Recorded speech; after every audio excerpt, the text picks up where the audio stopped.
doing here? Oh, the lady told me to wait. In my office. She told you to help yourself to tea while you were here? No, she didn't. She obviously didn't tell you what a joke was then either, I gather. Was she supposed to? Who are you? Alan Turing. Ah, Turing. A mathematician. Correct. However could I have guessed? Well, you didn't. You just read it on that piece of paper. King's College, Cambridge. Now, it says here you were a bit of a prodigy in the maths department. I'm not sure I can evaluate that, Mr. How old are you, Mr. Turing? 27. And how old were you when you became a fellow at Cambridge? 24. And how old were you when you published this paper that has a title I can barely understand? 23. Then you don't think that qualifies you as a certified prodigy? Well, Newton discovered binomial theorem aged 22. Einstein wrote 4 papers that changed the world by the age of 26. As far as I can tell, I've barely made par. My God, you're serious. Would you prefer I made a joke? Oh, I don't think you know what those are. Hardly seems fair that that's a requirement for employment here, Mr. Commander Denniston, Royal Navy. All right, Mr. Turing, I'll bite. Why do you wish to work for His Majesty's government? Oh, I don't really. Are you a bleeding pacifist? I'm agnostic about violence. But you do realize that 600 miles away from London, there's this nasty little chap called Hitler who wants to engulf Europe in tyranny. Politics isn't really my area of expertise. Really? Well, I believe you've just set the record for the shortest job interview in British military history. Oh, Mother says I can be off-putting sometimes on account of being one of the best mathematicians in the world. In the world? Oh, yes. Do you know how many people I've rejected for this program? No. Well, that's right, because we're a top-secret program. But I'll tell you, just because we're friends, that only last week I rejected one of our great nation's top linguists, knows German better than Bertolt Brecht. I don't speak German. What? I don't speak German. Well, how the hell are you supposed to decrypt German communications if you don't, well, I don't know, speak German? Well, I'm really quite excellent at crossword puzzles. Margaret! The German codes are a puzzle, a game, just like any other game. Margaret! I'm really very good at games, puzzles, and this is the most difficult puzzle in the world. Margaret! For the love of God. This is a joke, obviously. I'm afraid I don't know what those are, Commander Denniston. Have a pleasant trip back to Cambridge, Professor. Enigma. You called for me?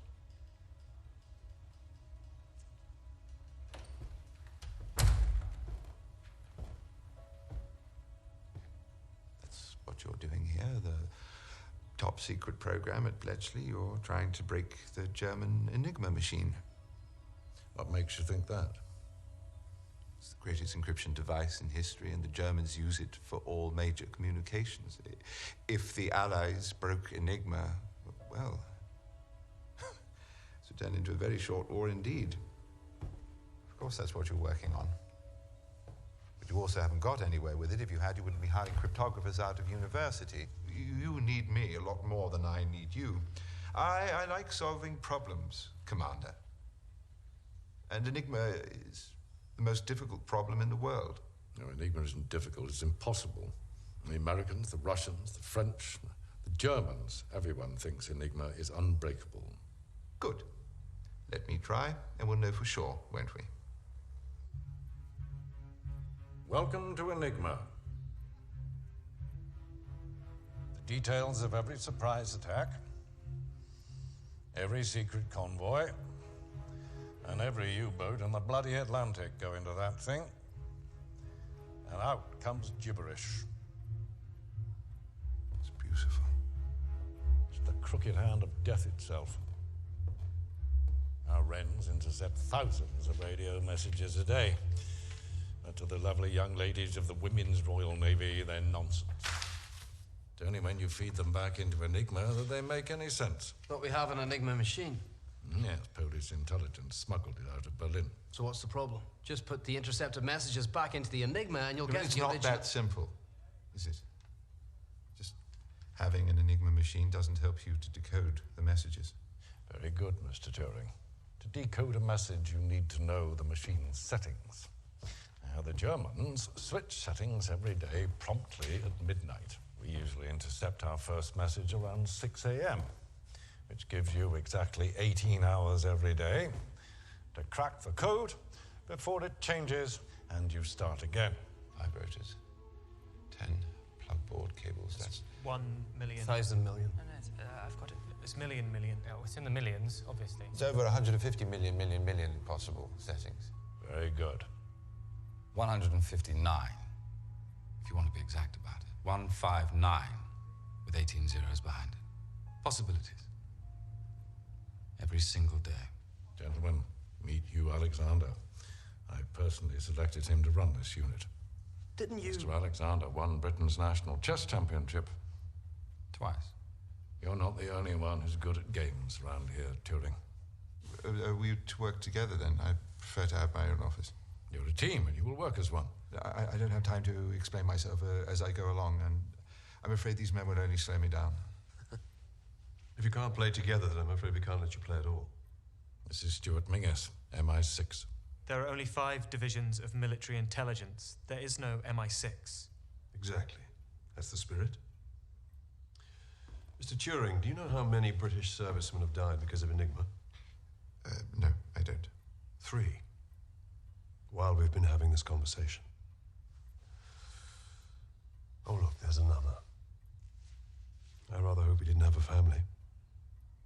This war Commander Denniston's been going on about. We're not winning it. Break the code, at least we have a chance. Shall we leave the children alone with their new toy?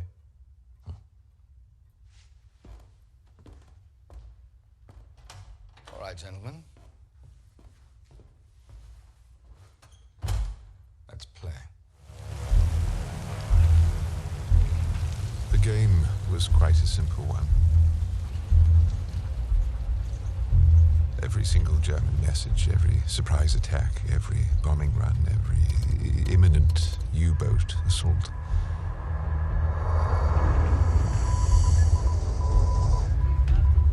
They were all floating through the air.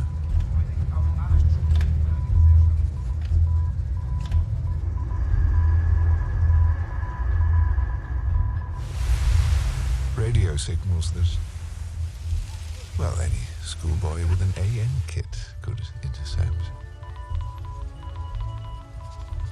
The trick was that they were encrypted.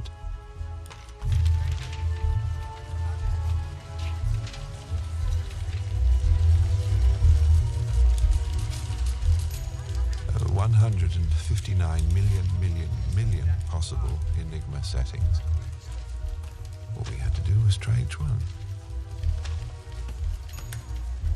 But if we had 10 men checking one setting a minute for 24 hours every day and 7 days every week, how many days do you think it would take to check each of the settings? Well, it's not days, it's years. It's 20 million years. To stop a coming attack, we would have to check 20 million years worth of settings in 20 minutes.